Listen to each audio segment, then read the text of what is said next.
Bismillah. Assalamualaikum warahmatullahi wabarakatuh. Alhamdulillahilladzi arsala rasulahu bil huda wa dinil haqq liyudhhirahu 'alad dini kullihi wa kafaa billahi shahida. Asyhadu an la ilaha illallah wa asyhadu anna Muhammadan 'abduhu wa rasuluh la nabiyya wa la rasula ba'da, amma ba'du.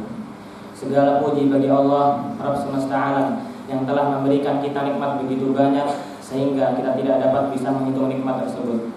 Allah Subhanahu wa taala berfirman, "Wa in ta'uddu ni'matallahi la tuhsuha." Barang siapa yang mencoba menghitung nikmatku, niscaya tidak akan ada yang dapat bisa menghitungnya. Salawat serta salam telah tercurah limpahkan kepada baginda kita, suri tauladan kita, yakni Nabi Muhammad bin Abdullah sallallahu alaihi wasallam, kepada para keluarganya, para sahabatnya, dan para pengikutnya hingga akhir zaman. Langsung saja duduknya ada di depan sini untuk menyampaikan muhadharah yang berjudul mengikhlaskan niat dalam menuntut ilmu.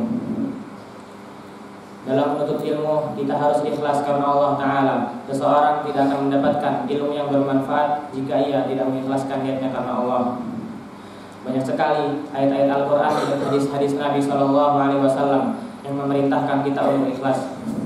Allah Subhanahu wa taala berfirman, "Wa ma umiru illa liya'budullaha mukhlishina lahuddin, hunafa'a wa yuqimus salata wa yutuz zakata wa dzalika dinul qayyimah." Quran surah Al-Bayyinah ayat 5. Menuntut ilmu syar'i adalah ibadah yang paling agung dan mulia di sisi Allah Tabaraka wa taala. Oleh karena itu, kita harus ikhlas semata-mata karena Allah.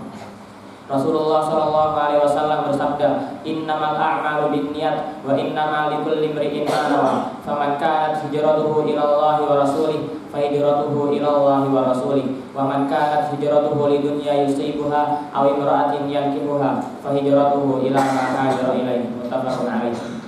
Sesungguhnya amalan-amalan itu tergantung pada niatnya, dan setiap orang akan mendapatkan dari apa yang ia niatkan. Maka barang siapa yang hijrahnya karena Allah dan Rasulnya, maka hijrahnya itu karena Allah dan Rasulnya. Dan barang siapa yang hijrahnya karena dunia yang diraihnya, maka hijrahnya itu sesuai dari apa yang ia niatkan. Menuntut ilmu syar'i adalah ibadah yang paling agung dan mulia di sisi Allah Taala. Oleh karena itu, janganlah kita menuntut ilmu syar'i karena seseorang, dan jika kita menuntut ilmu syar'i karena ini dia seorang, maka itu adalah salah satu dosa yang besar, penyebab tercegahnya dari harumnya alam surga, dan Allah akan menyediakan azab yang pedih bagi orang-orang yang menuntut ilmu bukan karena Allah. Rasulullah sallallahu alaihi wasallam bersabda, "Man ta'allama ilman mimma yubtagha bihi wajhullah la yata'allamuhu illa liyusiba bihi 'aradan minad dunya lam yajid 'arafal jannah yaumal qiyamah." Barang siapa yang menuntut ilmu yang semestinya ia lakukan karena mengharap wajah Allah, akan tetapi ia tidak melakukannya melainkan karena mencari keuntungan duniawi, maka ia tidak akan mendapatkan harumnya alam surga pada hari kiamat.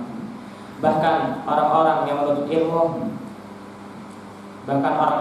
ilmu bukan karena Allah adalah salah satu orang yang pertama kali dipanaskan api neraka untuknya. Ma'asyiral muslimin rahimakumullah.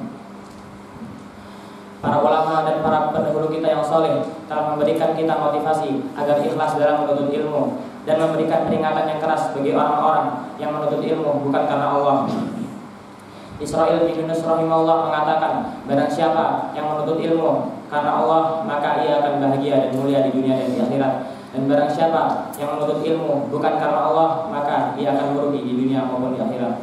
Mungkin cukup sekian muhadharah yang bisa saya sampaikan pada siang hari ini. Jika ada benarnya itu datangnya dari Allah, dan jika ada salahnya itu datangnya dari diri anak pribadi dan dari syaitan. Mungkin cukup sekian. Syukran wa jazakumullahu khairan. Assalamualaikum warahmatullahi wabarakatuh.